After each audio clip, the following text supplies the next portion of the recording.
The problem Nigeria has is a systemic one. And corruption has seemed to dog us all our lives since independence. There were judicial inquiries in the 1960s on corruption.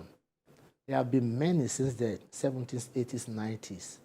Today, we have lost count. If we run a proper country, you will not even need the EFCC. Whatever it is now is the job of the police, for God's sake.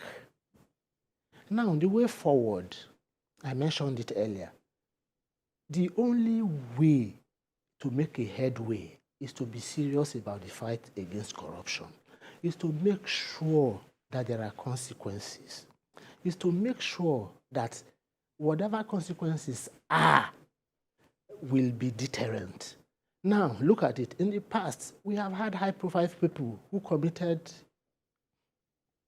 suicide because, yes, they didn't want whatever the bad things they had done to come into the open. But what do you have today?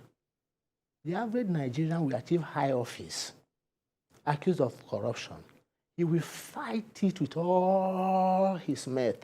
He goes to jail, come back and enjoy his loot, and we continue to worship him.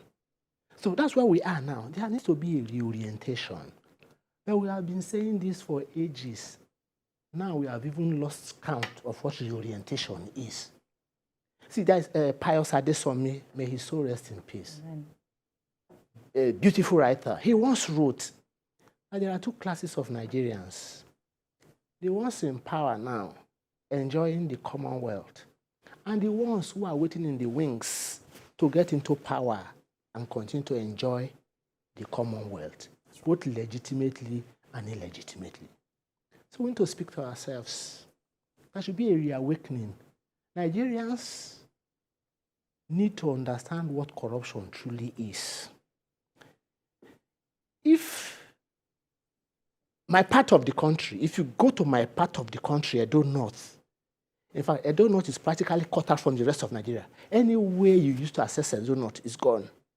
There was an Edo man who was Minister for Works under President Jonathan, who commissioned the Benin-Abuja highway, supposedly completed. Now, if people understand corruption, you get money to build a road, you don't build it. Somebody dies on that road. Who's responsible for that? And any man's death diminishes all of us. It could even be somebody close to you who will eventually die on that road. That's how corruption kills all of us. Yet we do not understand. We're only interested in the big houses, the wonderful places they live in, the big cars they drive, and all the good things they can afford. Without knowing that those Rolex watches, those gold chains cost lives because they are products of corruption.